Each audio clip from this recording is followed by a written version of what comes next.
And now, the Kill or Be Killed podcast with Damian Ross, founder and master instructor of the Self-Defense Company. Hey everybody, thanks for joining us. Damian Ross here on the Kill or Be Killed podcast, and I'm here with my good friend from warriorlife.com, Jeff Anderson. Shit, Jeff, how you been, man? It's been buttholes and elbows, it feels like, for about months now. It's been crazy. Man. So you launched a new platform. So for people who don't know, warriorlife.com, just explain quickly, where I know it's pretty extensive what's on there, but just, what's it all about? Yeah, so we switched over. We had a magazine before, Modern Combat and Survival, and just kind of out of frustration over a number of years of just wanting to be more selective with who I'm working with. Mm-hmm. We just really what I've found in like all the training, different like hats I've worn throughout time and everything.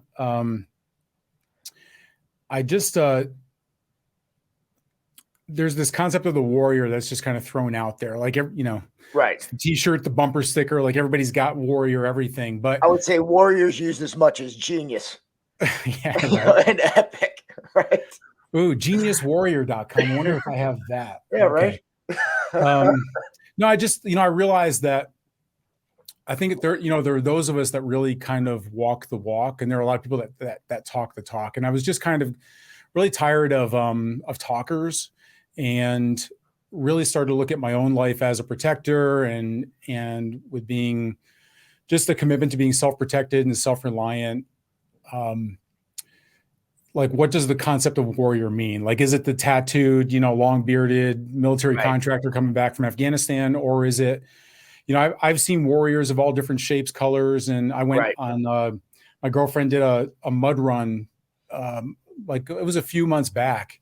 And, I saw women who, like, obviously they're not living the daily life of a warrior, right? Like there were women that were, greatly obese, but they were going over, like these nets, like loaded with mud. They were just like mucked around. And it's just like, I turned on my, we've got our Facebook page, and I turned on the camera, and I was just like, these are fucking warriors.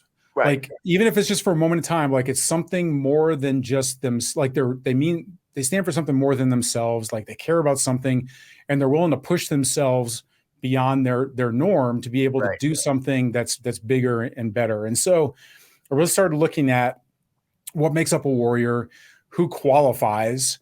And because, I know this, there are a lot of people out there in the tactical world who are more tactical than tactical, and who don't really walk the walk, but they'll they'll put on the bumper sticker and they'll wear the t-shirt, but they don't do anything to back it up. Right. Like that's why I call them, like, there's the talkers and there's the walkers.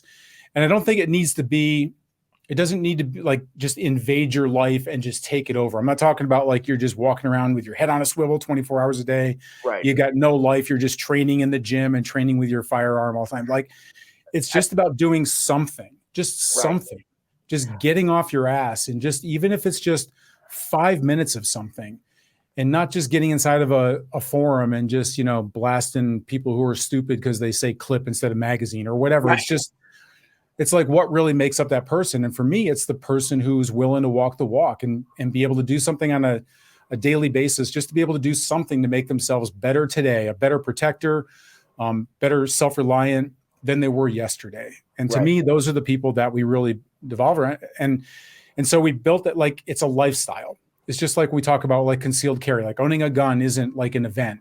It's a lifestyle. If you're going to get a concealed carry permit, like, you carry, it's a lifestyle choice that you're making. And so we kind of look at it the same way. It's, if you really want to call yourself a warrior, well, that means you gotta do something. And it's a lifestyle choice that you make. It's a commitment that you make to yourself, to your family, to be more self-reliant, to be more self-protected.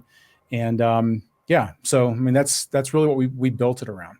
I think you touch on something which I think is extremely important, and this is where, one of the many places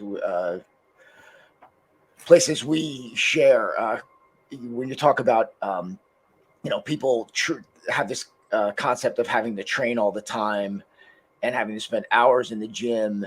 And at the end of the day, I think this, to most people, that level of commitment is not normal. And you're looking at levels of self-protection and self-reliance. It's like, you've got your basic awareness and everyday things, which most everybody can do. And then it depends on how far you want to take this journey. But to your point, a little bit of the right stuff goes a long way. Right. As opposed to a lot of the wrong stuff. Exactly. Now you had mentioned, so, some of the topics covered, it's pretty extensive, what you have in there. You've got survival and self-defense. You've got firearms training. I know you've got, then you've got your bug out bag product, and then you've got your machete. So going back to, let's take it back to the beginning. So you serve in the military. Would you talk about that for a little bit, about your service and how you've kind of evolved into this survival, self-defense lifestyle? Yeah, absolutely. Because that really was kind of the start of it for me. So, I mean, I'm a 10-year Army veteran, light infantry. For the most part, 10th Mountain Division was where I started. It was a pretty hardcore unit. We were the first when they reactivated 10th Mountain Division. We were the first unit in. Spent time in combat, and that was kind of like the big eye opener for me. There were a number of things, I think, because I'm finding more and more of the military training having more of an impact in my life now in what we're putting out from a very specific standpoint. I'll talk about that here in a minute, but really the big surprise for me was my combat time was in like cities, like it was in progressive cities. And so the number one thing that I saw there wasn't really like the enemy and fighting the enemy. It was what happens to everyday average Joes and Janes when supply gets cut off. Right. That brought me into I saw the looting, riots, and I'm not talking about like we see in the streets now where like a protest turns bad and it becomes. I'm talking about just people like looking to survive because there was no food, there was no water, there was no sanitation, and it happens really quickly. Very quickly, yeah. I mean, it was so there are the opportunists when there is no rule of law. There are those that will see it as an opportunity and they will stamp on it, and the good people, so to speak, right, will number one watch that to see what happens. Like if the police come in or the military comes in and they squash it, it's like, oh, glad I didn't do that. But if they see people getting away with stuff in their mind, they're like, well, if they're taking it, like that's not fair. Like I'm going to get it too. Right. You know where we saw this? This was really interesting. I don't know if you ever caught this, but the Boston Marathon bombing. Right. When that was going on, like bombs went off. There were people like, their legs hanging off. And the t-shirt tent where they were selling t-shirts for the Boston Marathon, there were like people in suits. There was an old lady there, like not like a homeless old lady, like just a woman. And they were just taking like all the t-shirts that they could, like as people have like body parts hanging off. But that's the mindset that I saw, was that people will, number one, are opportunistic, but then also when you're talking about survival, that's when things got really, really dicey. And seeing people that were like, we were stationed in one part of a city where it was a neighborhood. And these people knew each other, like they had stores there. It was like they were really super sweet people. And then there was a tractor trailer that was there that was just sitting there, like nobody really knew what was inside of it.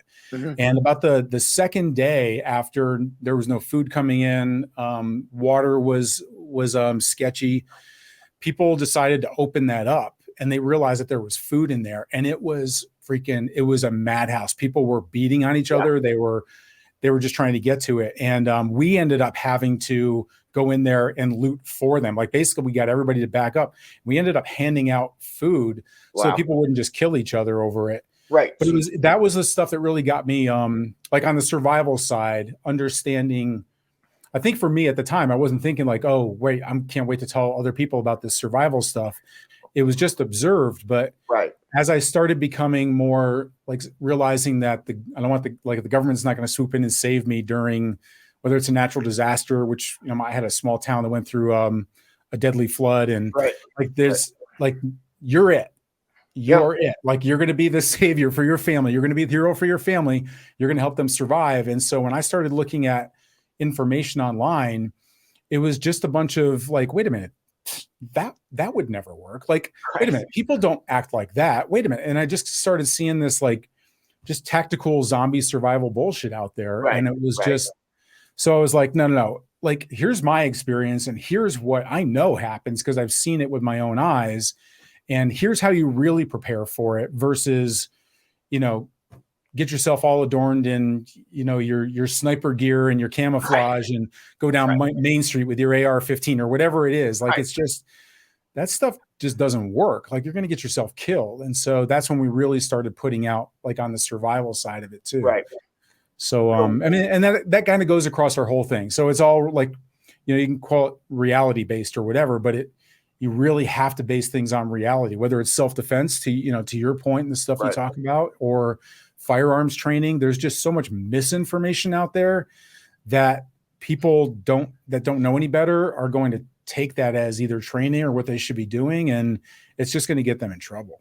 So when you evaluate something, when you're looking at something, what's your checklist of how you go through like, okay, because I'll follow down somebody talking about some, self-defense tactic. And then I'll be like, good. And all of a sudden I'll be like, nope, that's shit. And then it just turns to crap. So when you're evaluating these things, what are some of your triggers? A lot of it's just based upon like personal experience. Like I've trained a lot. So I've gone into situations with realistic training where where I've tested what I thought I knew, right? And a lot of martial artists, in quotes, have discovered that the hard way, right? They go out there and it's like they go to get in a fight and they get in their karate stance or whatever, and then all of a sudden they get their ass kicked and they go, wait a minute, that didn't work. And so you start to really like learn.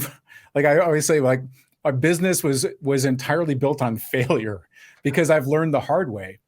I've told this story before, but like, I mean, I was in combat. I was in a hardcore unit in the military. I was in for 10 years. I did a lot of stuff. Where were you basically? Where were you stationed, or where? I was stationed. I was in. I started off at Fort Drum, New York. Froze my ass off for 3.5 years, and then I was in Panama. I've been in Honduras and Texas. I mean, I've been all over the place. Yeah, I was in for 10 years there, but.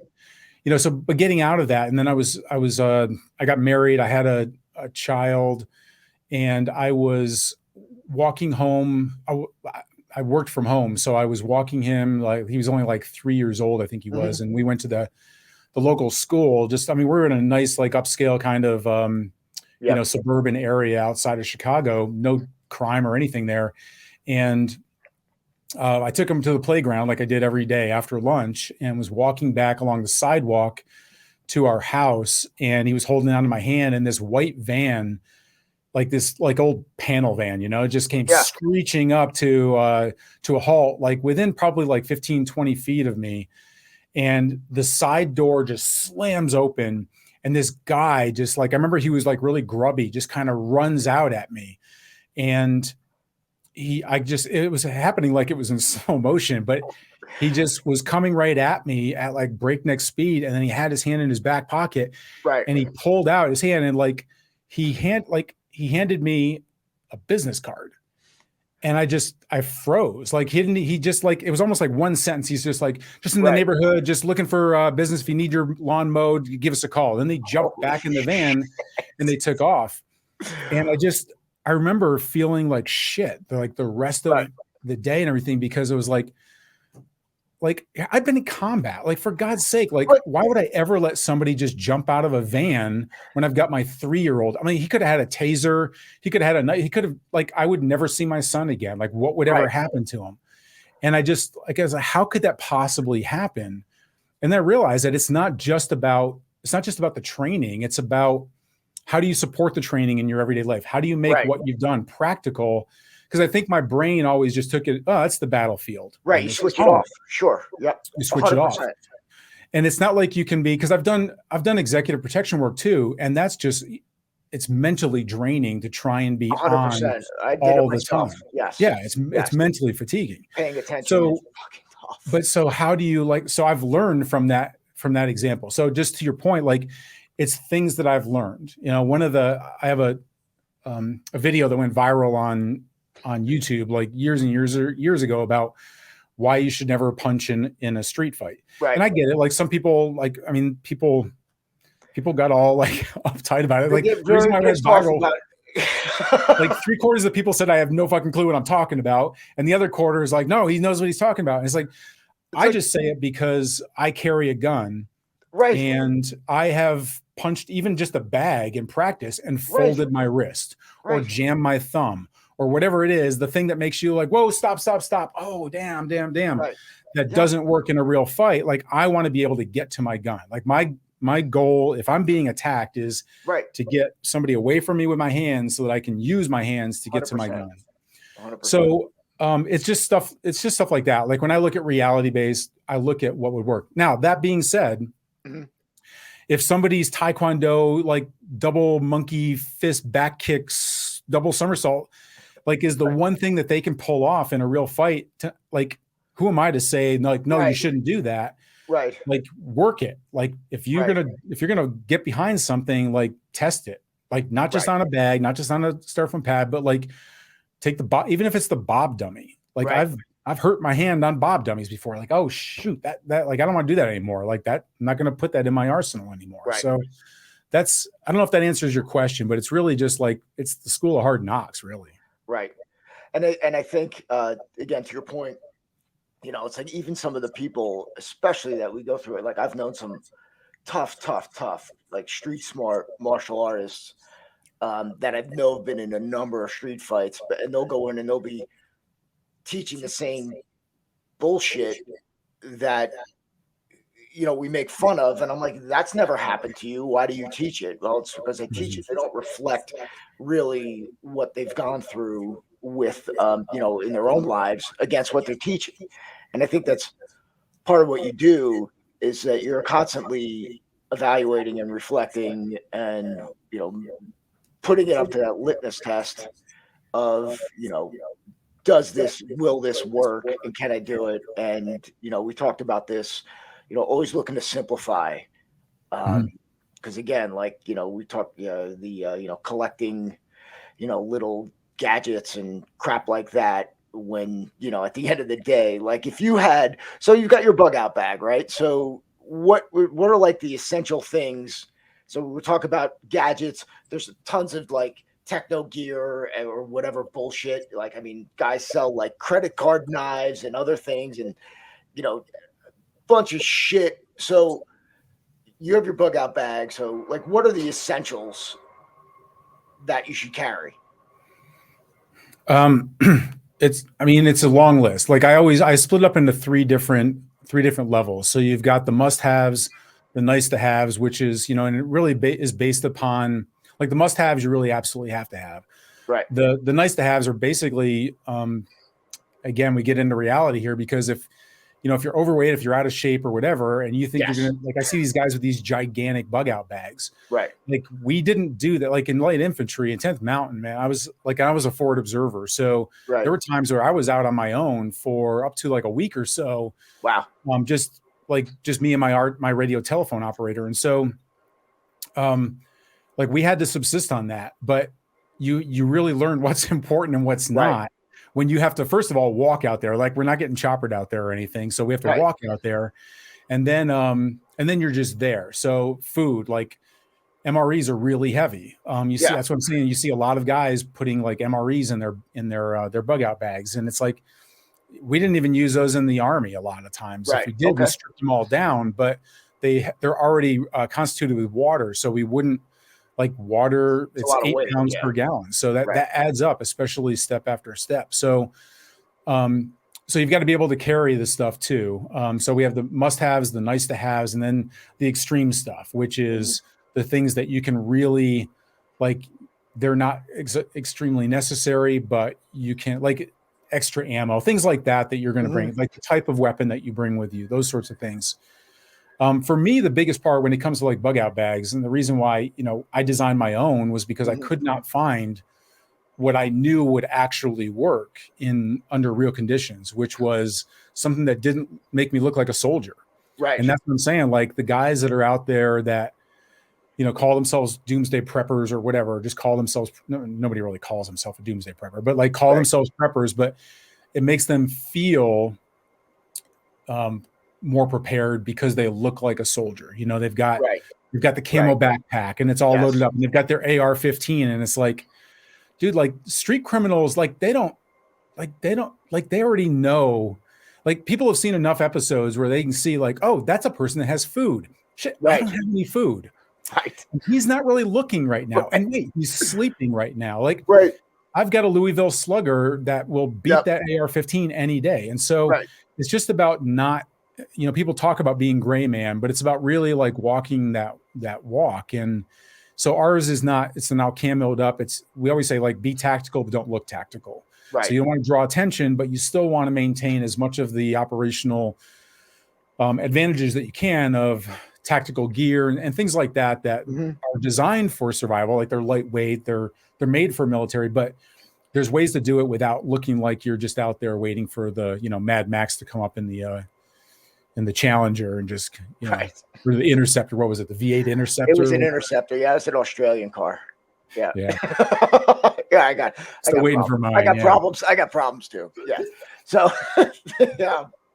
So like typically, like how many days would you pack for, or would you have it for? And then what are some of those must-haves that you have? Sure. What are some of those must-haves? So that's a good question. So the typical, the standard thing that you would pack for is for 3 days. Right. And that's really like, that's just kind of a general number. You've got to have a destination. Like there's more around it, right? That's unfortunately another problem, is that people think about the gear only, but they don't think about where they're going. Plan. Like what is it supporting? Like, in fact, I talk a lot about how in the operations order, like in the military, we have a very defined structure for how we plan out a mission. It's an operations order. It's got many parts to it, and it is super, super detailed. And the gear portion, like what you're going to take on the mission, isn't until like way at the end of the operations order. Right. Unfortunately, a lot of people put it in the front end. Right. Sure. A lot of people that are survivalists will, like, they're doing the gear, rather than the gear supports the plan. You have to have a plan first. And so based upon that, 3 days is the typical thing that you would plan for. And then like the must-haves, I always just tell people, it's basically just like, what do you need to survive? And it's just go back to grade school. We need shelter, we need food, we need water, and we need security. And that's really it. So shelter, I don't do tents, I don't do tarps. All we ever used in the military and light infantry was a poncho and a few bungee cords, and that was it. Right. That's all I've ever used to this day. I've never used a tent. My kids used to be embarrassed when I went on Boy Scout trips with them. Like everybody else had cool pop-up tents, all the other parents did. And I'm like, nope, here's my poncho and my bungee cord. Shut up, Junior, get in there. And loving you. So it's like, and then, so food, there's a lot of ways you could go with food. It is like, definitely go lightweight. So things like, things that are freeze-dried foods, they've gotten a lot more, they've gotten more expensive now with some of the increases in prices lately, but pound, ounce for ounce, they're going to be the better options for you. The cheaper way out of that is, like I said, we didn't do MREs a lot in the military, but we brought a lot of ramen out to the field. Ramen's awesome. And so it's lightweight, like just add water. Yeah, it's just add water. Right. The packets have a lot of sodium in it. You're going to lose a lot of electrolytes when you're out in the field. So, I mean, there's been a lot of advances since, those old timers. Bro, they're still like under $1 each. Yeah, absolutely. You're like 25 cents each for each of those things, and you can carry like I used to have a video. I took it down because the video quality was so horrible. It was so old, but I showed like canned beans next to MREs next to ramen noodles, and what 3 days looks like, and it's just not even close. Like 3 days of ramen noodles is so much more lightweight and things like that. And then I had a bunch of people that were trolling me on there about like, well, that won't sustain you. It won't, it's made up a bunch of crap, and it's not nutritious, and it's not like, dude, we're talking 3 days. Like we lived on it for like 7 days out in the field at a time. So ask any freaking college kid. Like you can go pretty far on 100%. It's not health food, but you can do it.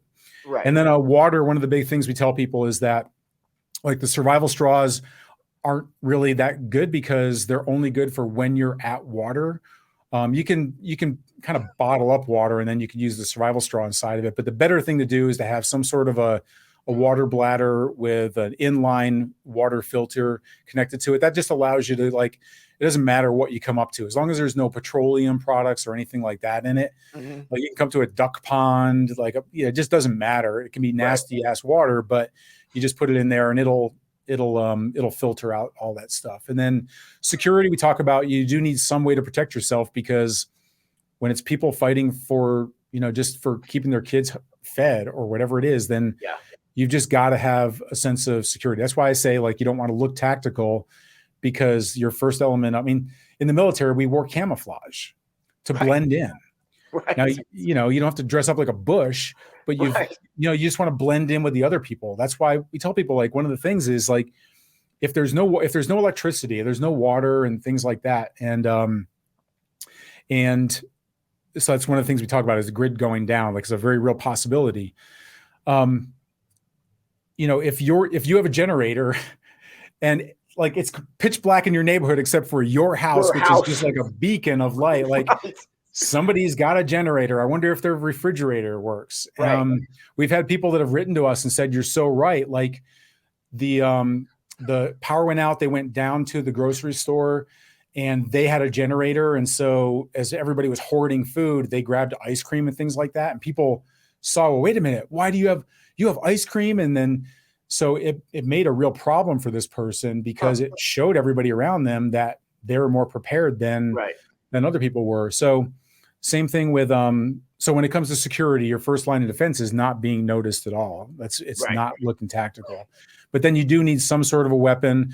Your hands are always going to be, your brain and your hands are always going to be your first line of, your next line of defense. So you definitely want to, and I think that's a big mistake of a lot of people that are just too gun heavy. Is, what do I need to learn how to fight for? I've got a gun. So it's not just about AR-15. Yeah, it's not just about AR-15s and sniper rifles. You've got to have other means of security. So what would be your prefer? You sound like you're leaning towards, handgun as your concealed weapon. So there are different weapons for different things. And most of the time, it's not like, the power's out. Honey, grab the bug out bag. We're heading off into zombie land. Your house is typically going to be the best place to be until it isn't. And that's what I think another failure of a lot of people that aren't planning for, what do you do if, you're just one Molotov cocktail away from being homeless, and all those sacks of flour are just now gone. So, but when you're at home, we look at it more as like a home defense type of a situation. So that's where something like a rifle, a shotgun, that's going to have better, going to be a better option for you. But like if I'm looking at, I always look at it as, well, what if I do need to leave? Then I want something that I can hide. So a concealed handgun is going to be the best thing for you. I did a video on this also about a .22 revolver. I've got a Ruger LCR, just .22 revolver that I can carry a shit ton of .22 ammo if I need to. Goes a long way. Nobody's going to want to get shot. Like, I'm not saying it's an elephant killer. Right. I'm not saying it's the best man stopper, but nobody wants to get shot. And a lot of times all you need is just like the round to go off, and they're going to hightail it out of the area. So I'm not saying it's like the best security item, but it is a good one. Revolvers aren't going to be, like, whereas semi-automatics, if you're in an extended period where it's inclement weather, then, you might have rusting, you might have debris, things that it's not as reliable as like a revolver. And so you can carry a lot of ammunition. There's just a lot of things you can do with that. It's also transferable. So I do carry an AR pistol. Like, I have other options that I carry with me. It's not inside of my bag. Like, that's one of the other things about our X-Bob is, like, we design other components of it. So it has like a concealed rifle bag in it, or you can conceal other handguns in it as well. and it basically, you don't see it from the outside, but it's got a quick release. Like you just pull this thing out, it opens up, and then you can get to it. So an AR pistol that's chambered in like 5.56, 223. Right. But also what I carry with me is a 22 adapter bolt for it. So I can quickly, I can go from 5.56, pull it out, throw it in. And now I've got like 22 rounds. I can load up on those. And so it gives me lots of different options. So that allows me to, if I want to hunt without as much of a register as like a 223, I can do that. Like, it just gives me more options. And that's what we really look at, is like giving yourself as many options as possible. No. I mean, the military doesn't use 22. So like if somebody wants to go with 9mm, it's a NATO round. Right. So I always look at, if I don't have ammunition for my firearm, it's just a big giant paperweight. It's a club. Right. So I look at where, if I need to get ammo, what am I going to be able to get to? I know I'm going to be able to get to most likely NATO rounds. So 5.56, 9mm, 7.62. So I'm gonna go with things that I can use there.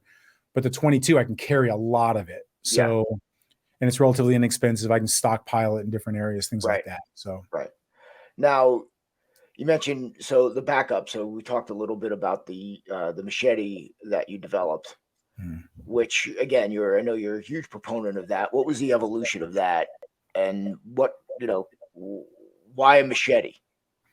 Yeah, the evolution of that was combat. It was just freaking. I know what it's like to be out there and running out of ammo, and it's like, you don't go back to the, to the little tent, like next to the lemonade stand. They're like, all right, I'm here for my next round of ammo. Like when you're out there and there's bullets flying, that's why I was so glad. Like when I first went in the military, we were still on full auto with M16s, and then they switched over to 3-round burst.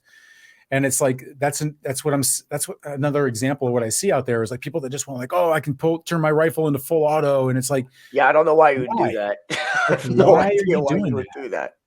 So it was really like realizing that, holy shit, if I run out of ammo, like my ass, like I'm huddled behind something, trying to like just not get shot at that point. That's not a good place to be. So I realized that, okay, I needed a backup, and I wasn't issued a handgun. It's not like you take our own stuff in there. So I didn't have a handgun with me or anything like that. And if I take, and that's another thing, if I take my, one of my partner's ammo, now they have less ammo. So I always look at it from that standpoint. So for me, it was like, what was my best backup if I completely ran out of ammo? I wasn't going to fix bayonets. I wasn't going to use my knife. And so the best thing I had was my military issue machete. And so I took that with me, and then I realized how important that was. And I've carried that through. And it's like, okay, well, if I'm going to be good with a handgun, I better learn how to use it. If I'm going to be good with my hands, I better train how to use them. If I'm going to be good with a machete, I better train how to use this thing. And I realized that there were different, like the machete is in some countries the way that you end arguments. You go down to Central America, you go down to, like I was in Panama and in Honduras and Mexico, and it's like sometimes it's like they're not like breaking out the guns. A lot of those places they're not allowed to have them and they don't carry around with them. But the first thing they're going for is a machete when they mean business. And so I took that as, okay, well, I'm going to let the natives like tell me of what's the most important thing. And so I started training in Indian Gutka. And then I teamed up with a guy that studied African and Haitian machete fighting. And so we kind of like spent a couple of years just developing, like taking the best of each of them and just developing a real system around how to fight with a machete. And then we did develop the machete out of it. So we built a kind of a machete fighting system. And then there's the our machete, which will cut through, it'll hack through solid steel, like not solid steel, but like a truck hood. And it won't even like damage the blade. Like I would buy machetes on the market from big name brands. I love Sog's knives. Like I love their knives. I bought their machete and like took one hack at a car hood and it just bent the whole thing. Other ones just break. I mean, it's just like, this ain't going to cut it for me. So we set up, my son was into blacksmithing and we really looked at metals and different things like that. And we came up with a design and came up with the machete, and that really, it's a lot heavier than other machetes. I would imagine. Yeah, it is. But the benefit of it though is that using the system, it's a very like the Gutka system uses. It's not like you're rearing back and you're hacking like you would normally use. It goes around your body, so there's a way you're kind of using the centrifugal force where you can do it very quickly, but it also gains a lot of momentum, and it also masks where you're going to strike somebody. So there's a lot of different benefits to it, but the weight of our machete works to your benefit by the way that we end up using it in the system too. So they kind of go hand in hand. So it sounds familiar to like a kukri. No, it's not. At all? It's a bolo style. It's a bolo style machete. It has the standard like 18-inch blade on it, which is the same as like the military machete. Okay. But the problem that we found with kukri is like it has a lot of power because of its the angle of it, but it also doesn't go through. So yes, you're gonna like hack into somebody, but the Gutka fighting system was designed for multiple attackers, and it was designed to be used 2 swords or 2 machetes at a time. Sure. And there's a very specific move where it creates this 360-degree, like basically turns you into a human like ninja blender. Like it just like there's the blade, both the blades go in front and back and the side all at the same time, and so it's designed for multiple attackers. It's been used in multiple attacks in India where there was political unrest. The Sikhs were the ones that developed this system, and during the when Indira Gandhi was assassinated, and it was the 2 Sikh bodyguards that were a part of it. Like there was just kill all Sikhs, and like the streets were just like anybody that was a Sikh, people were killing them, and so. There's an 80-year-old guy that they found. The police showed up, and there was just like 100 bodies lying around him, and it was just one guy and his swords. And it's like that's what the system was designed for, was for multiple attackers. And kukri doesn't like, it stops too much. Like it provides a lot of power, but it'll stick in like the bone or wherever you're doing. It's made for like hacking like that. Yeah. And it is made for combat. Like you can't argue with the kukri warriors. I mean, they were badasses, but it's just a different type of a system. So ours is made to kind of like go through and continue the battle after that. One of the things that always, it's funny because like we as, combative students, if you will, seeking the truth in training, and you talk about the locals with their machetes and how good they get at it. Using it, well, it's like when you use it for everything, when you're chopping cane, vegetation, and it's just by your side and you're living with this thing. Yeah, man.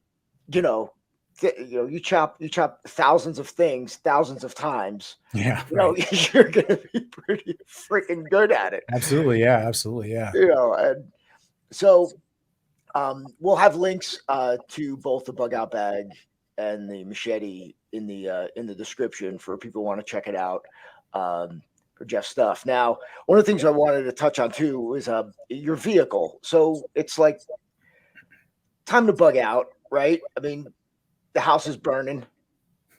Got the bag. Got the obviously again when we're planning, these things as you'll talk about in your programs. It's like, look, I've got 3 people I got to feed for 3 days, right? Things like that, and this is where we're going. You've got a plan mapped out. I noticed a couple times, but the last time is when we had Hurricane Sandy, and you talk about people get feral very quickly. Very quickly, yeah. And when there's no line at the gas, my mom at the time was like 80 years old, and she's like getting in arguments with people on the gas line. Yeah, and I'm like, what are you doing? I wasn't there. She's telling me about it. I mean, but this is my mom. Literally little old lady. She's all like, not even 5 feet anymore, getting brazen enough because it turns out to be more than just gas. It's like this gas means survival. And again, this was like 3 days of shit that people it broke down, and we could still get food. Now, get back to my original point. So, how like a vehicle. So, what types of things, would you have in your vehicle, and, how would you stage it? Especially, I know that's going to depend on your area a bit. If you don't have a lot of trees, you don't necessarily have to have a chainsaw, but like for me, it'll be, extra gas, axe, chainsaw, things like that. I don't know if you want to touch on that a little bit. Sure. So Yeah.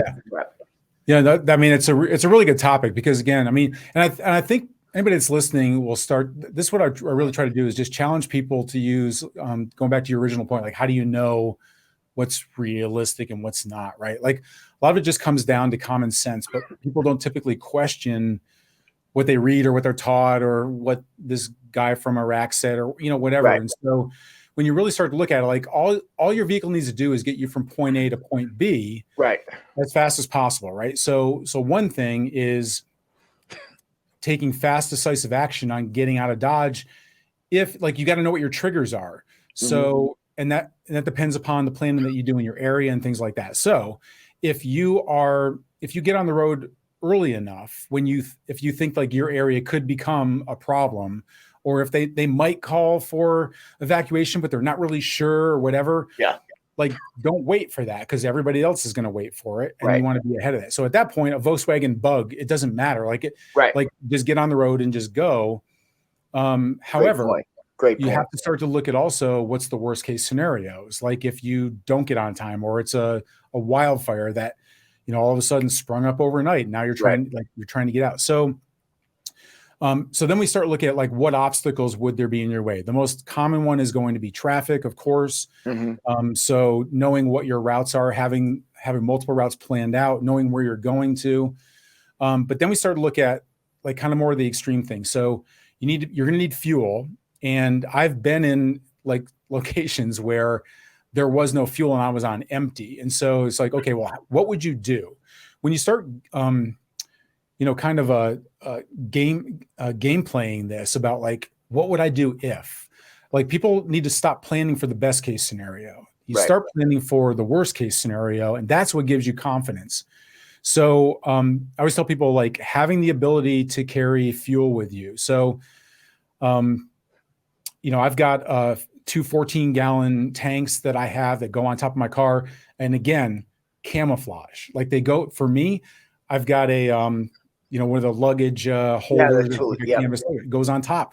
Yeah. They go inside of there, because the reason why traffic backs up is because people run out of gas and they break down, and they don't.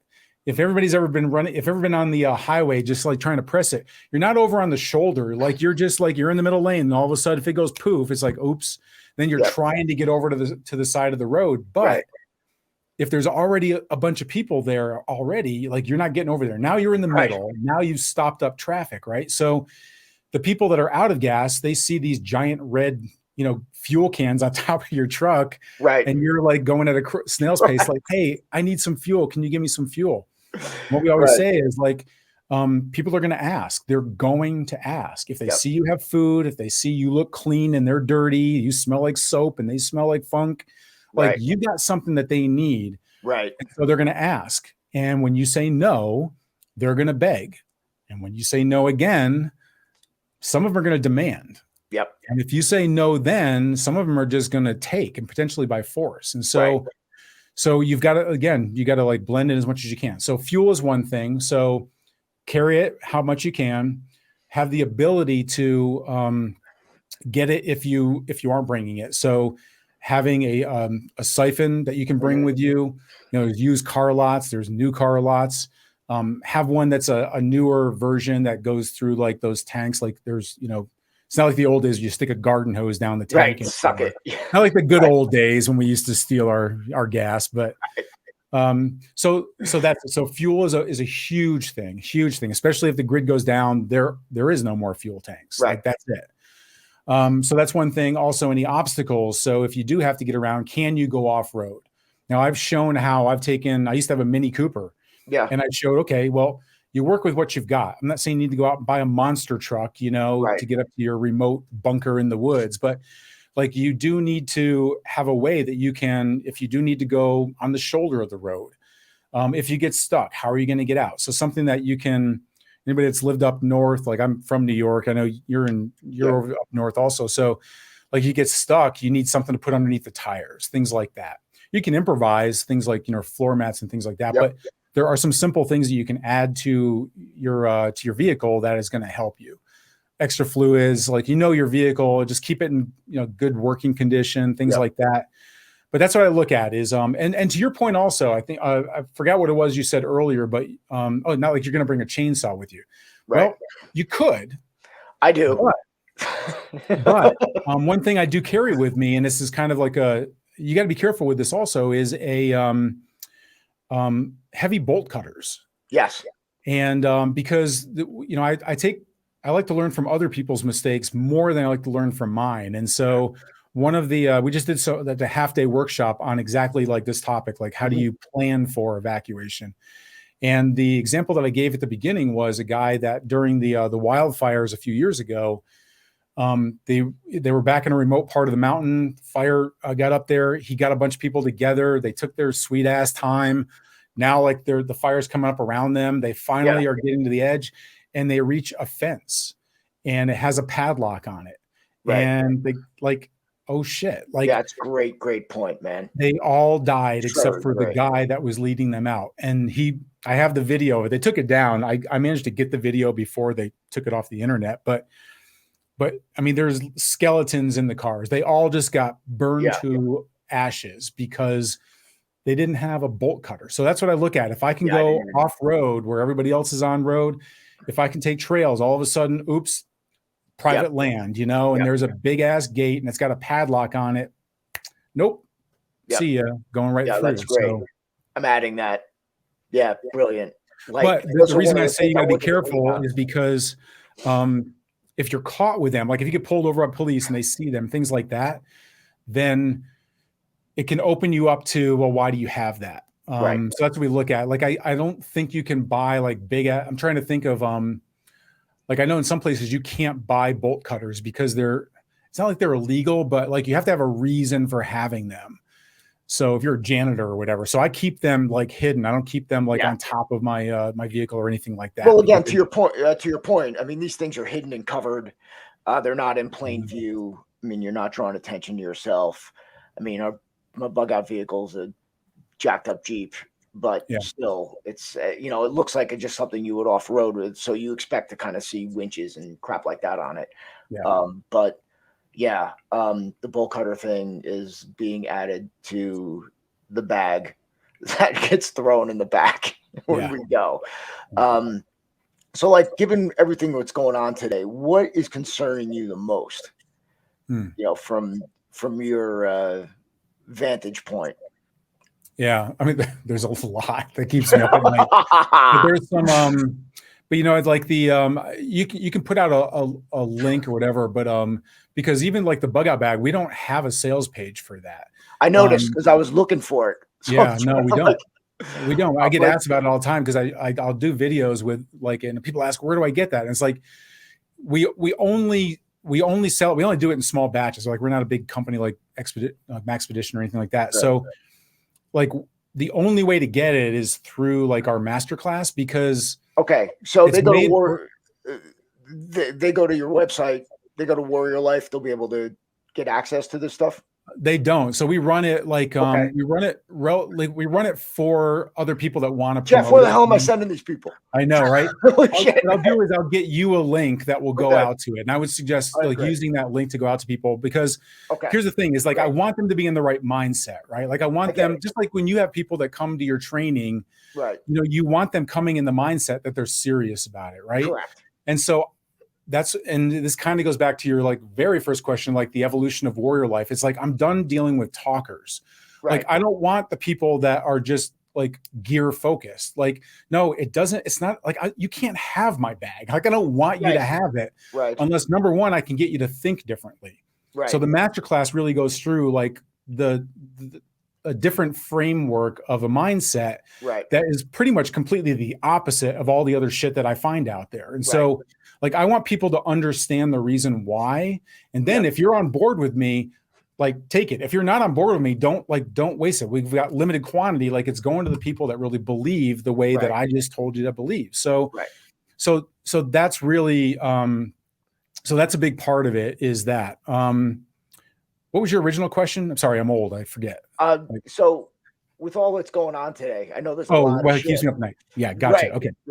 Yeah. So there are things that we talk about in that master class, because that's the other thing that we run up against is like the reason why people don't plan is because it's too overwhelming. And I think for the most part, like they know things can happen, but they don't like deep down believe it'll happen. And there are things that could literally change life as we know it overnight. So the grid going down, we already know the enemy is inside of our power grid. The government has already said that, like they've already admitted, like, and they've been asked, well, why haven't they just flipped us off? Like, you know, like, you know, like literally like flip the switch on us. And our hackers, like our insane hacker team of the US government has said, we don't know. Like we know they're in there. We find them in there. They could literally turn us out, but we don't know why they haven't. The only thing we can think of is that the timing just isn't right. And so then the question is, well, when is the timing right? Like as long as there's international trade and all these things are happening, like we kind of need each other. But when they don't need us anymore, oh, you know what? Screw you. And they flip the switch. And so the grid going down, like it's still, our grid is still held together with bubble gum and duct tape.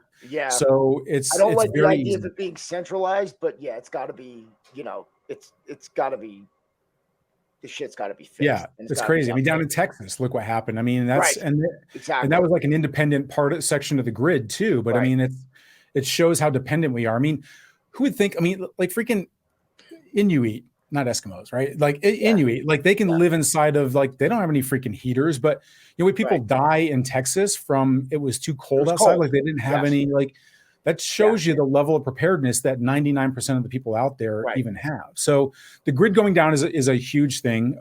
That will shut down all resupply to cities and everything else. Another thing is a bio warfare. So we just went through, you know, all this stuff with the pandemic, and we're arguably still going through in certain areas or whatever. But but this is just like scratching the surface. Like I've been screaming about a pandemic coming for the last 7 years. And nobody believed me. You know, the tinfoil hat looks good now, Jeff. It does, right? I know. And you know, and I get people that will you know, it's like, oh, it's just a big hoax or whatever. And it's like, well, I've had friends that really did think it was a hoax, and they've lost family members. Like I really thought it was a hoax, and then it wasn't. Even real or imagined, the shutdowns were real. Everything else, it doesn't matter, and the panic is real. We watch people fighting over who's wearing a mask and who's not. You know, you're not gonna have a debate on the efficacy of masks, right? You know, when somebody's freaking out, right? So yeah, I mean that. But like I tell people, like I always look at the it can always plan for 50% worse than the last worst case scenario. I learned that in the flood that my town went through, because we'd had floods, but everybody said, oh, we've been through them for, you know, decades. And it's like, then we got a 1,000-year flood that came through that was worse than any of those. So I always look at, okay, well, we've had a pandemic. We know we've lost people. I get it. The number isn't, you know, it's all over the place or whatever, but people have died because of it. And, you know, don't think that there haven't already been, you know, we've worried about, or we've debated whether this came from a lab. Well, let's say that it did. There is all kinds of nasties in labs all over the place. And so don't get mistake for a minute that our true enemies that just want to see our downfall aren't trying to weaponize Ebola or whatever it is that they can try and just get, where they can release it into a water system, into the air, whatever it is, that they can just let it go, because they've seen what it's done to our country. Now, on that note, our response to this was a shit show from the very beginning. And we have just basically bailed out, you know, millionaires, businesses that didn't need it. We just handed out money. We don't have the money. What are we going to do? I'll print some more money. So economic collapse, you know, we've been saying it's going to come for even before the pandemic. Now we're starting to see the elements of inflation. Now we're going to get to super inflation. Now we're looking at, when is the bomb going to finally burst? And so economic collapse is another thing that I know when it happens, it's going to, billionaires are doing stuff with their money. They're buying farms, they're buying bunkers. I'm not saying people need to do that, but what if your area loses resupply? And I don't care if you're in the suburbs, you don't have to be in like high crime urban centers for that to happen. Right. When Hurricane Katrina happened, they bust everybody from the inner city out to the suburbs and out to other places. And they stayed, like they just brought the crime with them. It's like, hey, it's kind of cool out here. Right. So, so those are some of the things that are like kind of the big ones for me that you need to prepare for. Yeah. I mean, even looking at what's happened, when you're thinking about, okay, your shelter in place, you shut down. I mean, even like basic hunting skills and trying to harvest and butcher and things like that. I'm like, I know a handful of people that I know that can do it. But, other than that, I mean, these are also, things that, pop into my head and, just shit that you acquired growing up. I mean, even knowing how to fish, for crying out loud. Right. So, I mean, there's, some basic things that, that everyone can do. Again, what's happening now, if you asked me 3 years ago, I hate to use the term because it's cliche, but could Nazi Germany happen in America?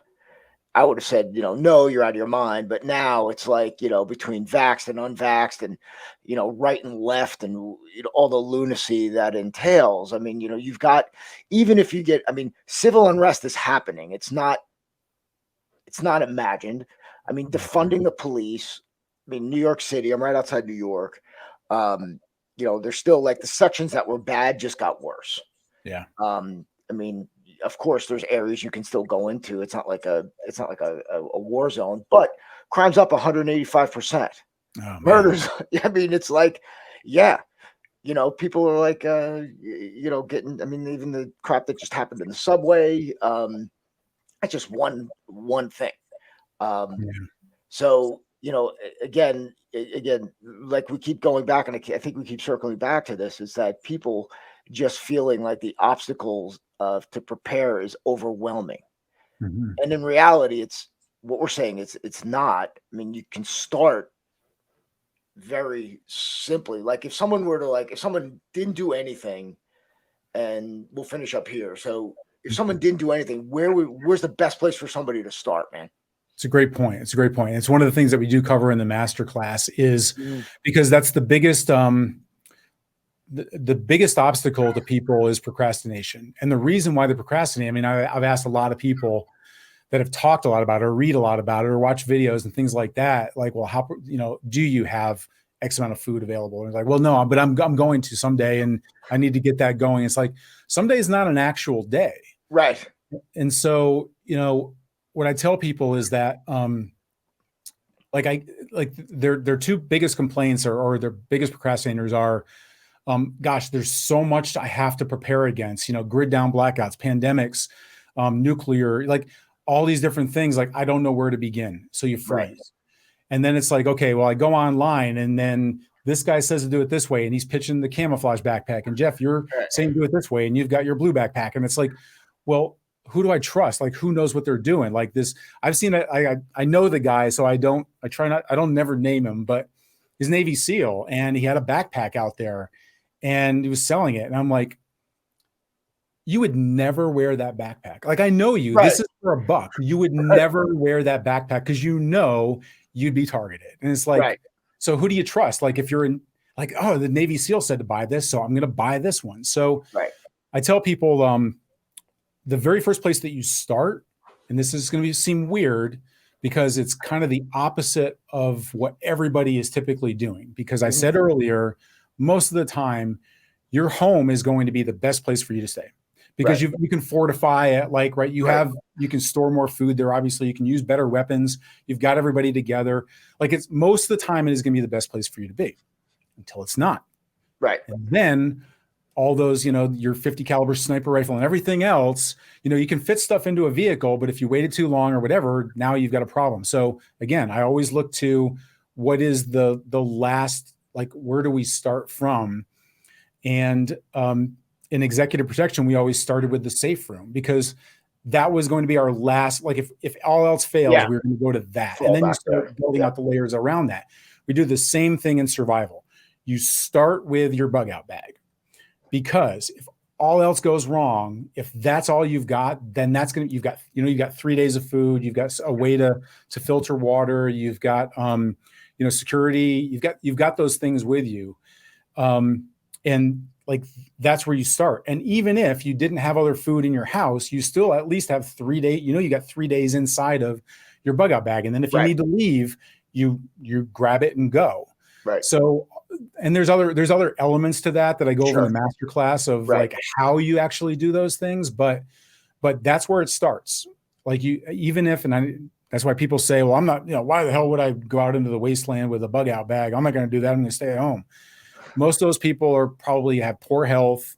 I'm not talking about walking 100 miles, off into the wasteland, for looking for zombies. So, but you've got to have something, even if it's just going to the local shelter. Yeah.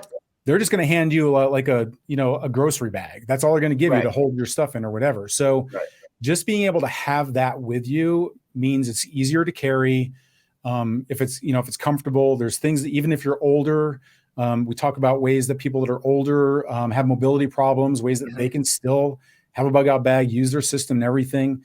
So that's where we tell people to start. Start with your 3 days of the must-have gear inside of a bug out bag. Awesome. All right. Very cool, man. Well, again, it was great to spend some time with you again. I mean, dude, when's the first time we talked? Probably 2007, I'm going to say. Gosh, yeah, it was back when, Carl was still around and everything. It was just it was a long way around. Yeah, and then we just continue to circle around each other and circle back. But we're still both here. Thanks to our mad ninja taekwondo skills. Right. Of course. So, yeah. So look, man, we'll have details for the masterclass in the description. We'll put it out for everybody. Dude, again, thanks for coming on. Again, always a pleasure. Great to connect. And that's it. Everybody, thanks for joining, for listening to the recording. Much appreciated. Like and subscribe, all that fun, usual nonsense that people say on YouTube. And until next time, train honestly.